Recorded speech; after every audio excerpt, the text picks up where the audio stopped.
If you are a B2B service-based business owner and you are looking to gain more clients, create more impact and more revenue in your business, tune in to Amplify Your Marketing Message with Christine Campbell-Rapin. Every week, we're going to take you through how to build an audience of buyers, mastering your marketing message, and making offers that convert consistently. We'll see you all on the inside.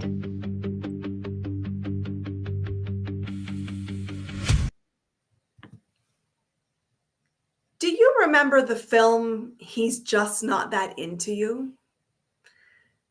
Well, for many of you peeps, you need to hear this as it relates to business. Maybe the people you're speaking to, wasting time with, are the tire kickers, the ones who are someday clients, but not buyers. It happens. And I watch a lot of businesses go broke on the pathway to success because they are talking to people that just aren't into them.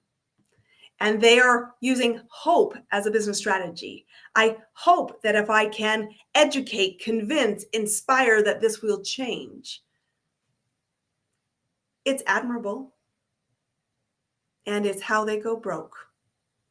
Broke financially, broke in their business dream, broke in their heart. And it is avoidable. And we're going to show you how on this episode of Amplify Your Marketing Message with me, your host, Christine Campbell-Rapin. One of the things I observe the most of why business owners are constantly in that hope dream strategy is that they don't really understand what a buyer is, how to distinguish if they're talking to a buyer, and what to do if they're not. So we're going to tackle that head on today and start with the first piece of the puzzle. What is imperative for you to know? And if it helps to keep a Post-it note by your workspace so that this keeps front and center, please do that. You're needing to be crystal clear with this. A buyer, you can use the word client, customer, or patient, depending on what's right for your industry, is a decision maker. Okay, and it's a very simple truth. A person who moves commits. And so when we are making offers and we're selling and we're leading in our business, our number one responsibility is not to get to yes. It is a responsibility to help the two get to a decision. And to respect that decision, to, yes, on occasion, challenge that decision if it's not in the answer to solving what they've asked us to advocate for, but to guide them to a decision. So if we recognize they're a decision maker, if you're talking to people who are just not into you, they're not decision makers. They've made a decision. I'm not that into you. Pay attention. Second piece of that is buyers have three unique attributes. If you've been here a while on our podcast, you might know this. If you've been to our events, you will know this. And if you need a reminder and you don't know this, this is it. Get your pen and paper ready. Buyers have three things. Number one, I am problem aware. I know there's an elephant in the room. Okay, so that is a really good thing. I spend so much time talking to people in the emerging business owner space, the people who are struggling to get their first $1 million in revenue and wanting to create revenue and wanting to create commercial enterprise, talking to people who are like, but they need to know they have a problem. And I'm like, yeah, they don't. You'll never get paid. You'll never get thanked. And you'll never be appreciated by being the person who pops a bubble. Once the bubbles popped is the perfect time to talk to somebody because the bubbles popped, reality set in, and I know about the problem and it's time to solve. Okay, a solver is the second piece of the puzzle here. I know I have a problem and I am trying to solve it. You're looking for people who are solution seekers. The more times they've tried to solve it, the higher buyer tendency they have. That's actually a good thing. So many people look at this as a negative because they come in and say, I've been burned before, prove me wrong. And you're like, great, I know how to prove you wrong. Let me show you what this option looks like. Let me show you what makes us different. Let me show you why I'm a must hire. Let me show you the case studies, the examples, and the results others have had. And how would that change your life? But so they are seekers. They've gone to Google, Pinterest, YouTube. They've gone to Aunt Sally, a random Facebook group. They've downloaded a podcast. They've bought a book. They maybe attended a course. They maybe hired a mentor. They've done a lot of things. And they've made likely some level of progress. But here's the kicker. That progress is not satisfactory. So there's dissatisfaction, dissonance in the gap between what I want and what I have. And maybe I've tried to solve it, but I haven't solved it permanently. And that's what I'm looking for, a changed behavior long term, which becomes a lifetime client opportunity. And so our job in marketing is to intersect that curiosity and show a new pathway, show an enhanced opportunity, and show our vision for their success. The third thing, before somebody will make a decision, is there has to be a level of commitment. Decisions don't happen without commitment. They're wishy-washy. So you want to look at and talk about and have a conversation around what is your commitment to resources, time, bandwidth, money, spirit, health, all of it. And recognize that all three of these criteria, let me recap. Buyer is problem aware, seeker of a solution, and committed. If they're not those things, you're not talking to a buyer. Could they become a buyer? Possibly. More importantly, for your priority setting day to day is what is the probability, the likelihood that they're a buyer. And that's when you're assessing urgency. But if there is no urgency and people say, I don't know what I want, gosh, I'm so confused. That's not an objection. That's a complaint. So our job in sales is to hold that complaint and say, tell me what that means. What would it look like? What don't you know? Let me answer any questions you have. And recognize that once you've answered all the questions, once you've painted the picture, your role is to lead them back to what will you decide? But if somebody's truly going to stand there and say, I'm not going to make a decision, we're in trouble. It's a hope strategy. You cannot build your business on a dream of hope, hoping they'll come, hoping they'll say yes, hoping this. We need to be more certain by assessing true behavior. Because here's the thing that's important for you to hear. And this one that I struggle with, but I need to hear it. And my coach reminds me of it. So I'm just going to cascade this knowledge to you. People are what they do, not what they say. If they say, I'm going to hire you, that's not saying I am hiring you. If they give just enough attention so that you feel this hope stirring, but you never get to a decision, you're in the wrong room. It is important that you lead you. First and foremost, don't get caught strung along. Ask boldly, are you here to make a decision? If not, an offer is not relevant. And when you decide how you spend your time, you have to be the judgment of who is in the room, who gets my priority, what am I focused on, which is growing my business to the next level, to finding my next client. And if it's not you, I need to move on, make the decision, be direct, be respectful, and be done. So when I'm coaching clients, all of us, and this is how I run my own business as well, because I walk what I coach, I have a dashboard and I have columns in there about prospects, potential buyers. I have met them. Initially, they're a contact. We've indicated some level of buying signal, some level of curiosity, some level of commitment, which makes them a lead. And then I'm looking at what kind of lead do I think they are? A slow lane, which means I'm not having urgency, but I could have a crisis that moves the urgency up. And there's somebody currently in a spin, which is a medium level client who's like right now white knuckling the problem, and I can intersect that and move them quickly or invite them the next time the cycle repeats. Or is it a unicorn? Somebody's like, oh my God, just solve this. Where's my credit card? Let me help. Get help, get help. And they make the exchange. So we have identified where they are. We've made our assessment what lane of traffic they are, and I have a next step. And that next step is what decision is being made. Are you a buyer? If you're a buyer, I'm making a recommendation. What program fits you? What do I believe with my expertise, my lens, my knowledge does fit what you have shared as a good match to a solution? And I keep track of that. And I say, okay, what's our next step? And I go through this dashboard every single day. My first hour of the day, I look at money in the bank, who has paid, who has not, an address. I look at any open offer. What's our next step? What was coming back? Have we got signatures? Do we have our calls booked? And then I look at who could I be making an offer to? And I must spend with discipline time with the unicorns and the fast movers and not the, oh my God, he's just not that into you. So how do you do that?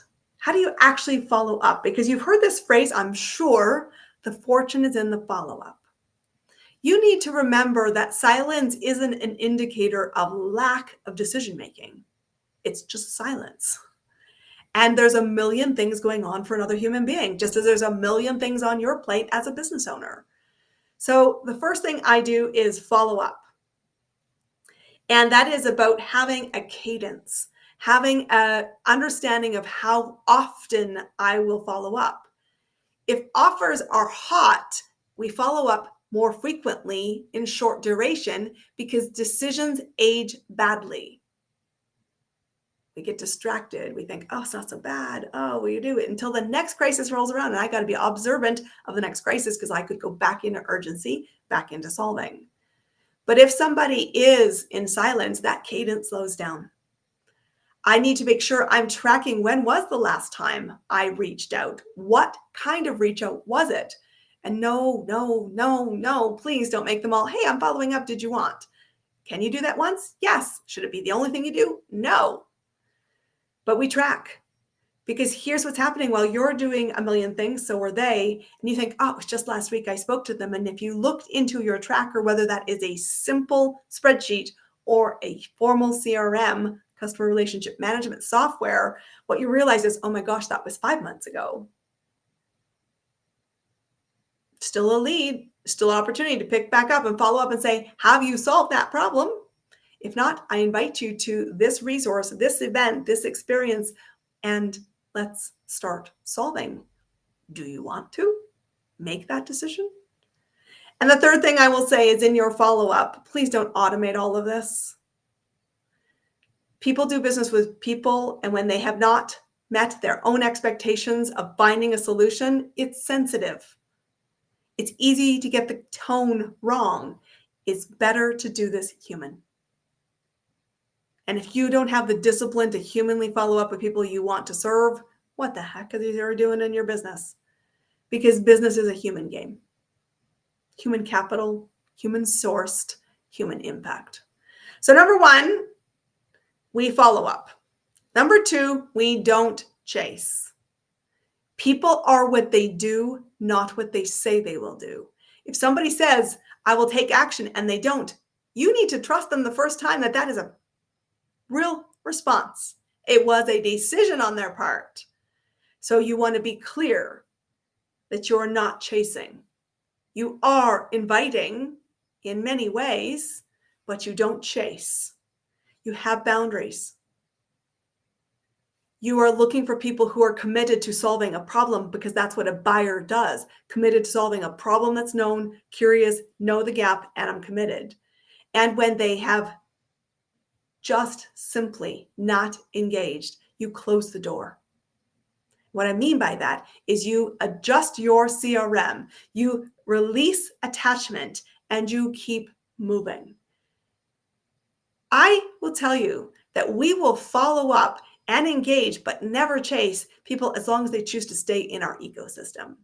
And it's not unusual for people to hire us 3 years or 5 years after they've been in our world and they're like, I'm just not ready yet. And I said, well, I wasn't going to chase you, but it doesn't mean I didn't invite you to come to our next workshop, to come to our next event.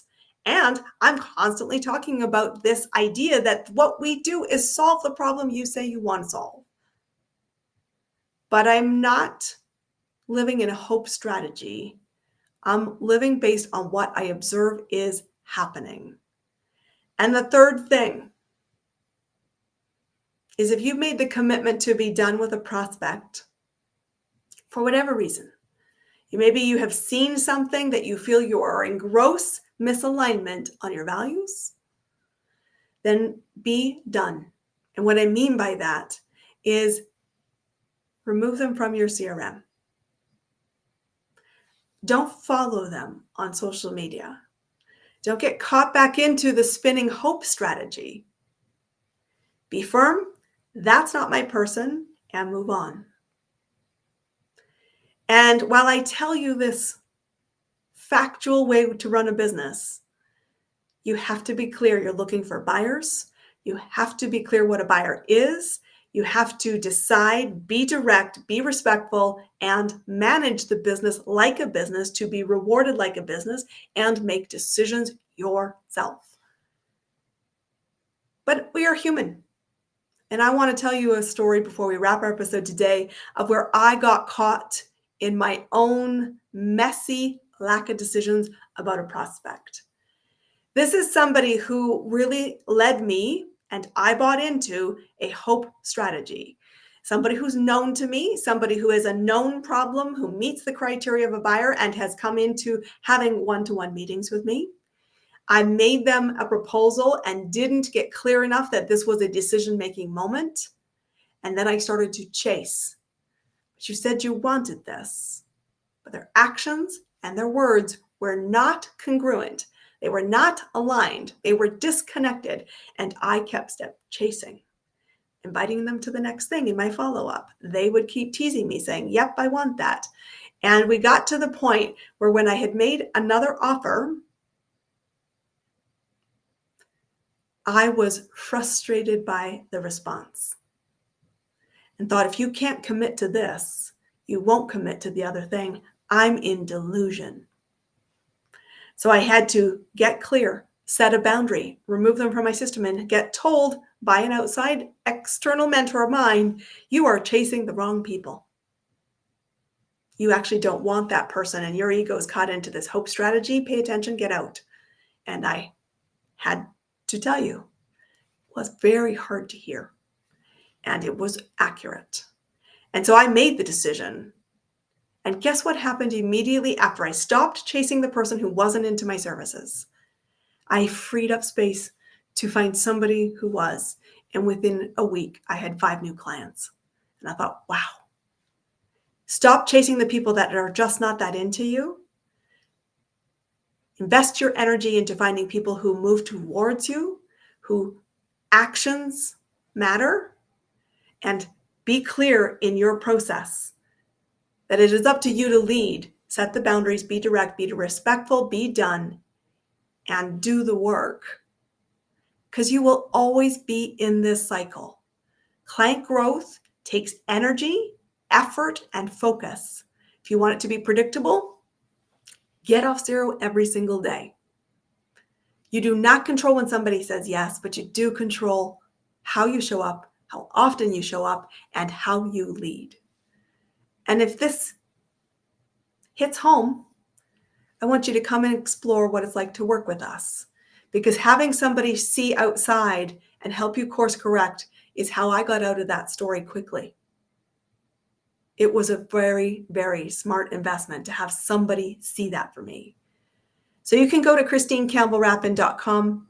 You can go to the Work With Me page and explore the options. If you do not currently have a mentor who holds your hand, walks you through it, and helps you find predictable client growth, and you believe that that would be a faster path to where you are now, have bold decision-making to take the next step and ask for a conversation. You decide. You make the decision. I will give you options and meet you there. I'll see you on our next episode.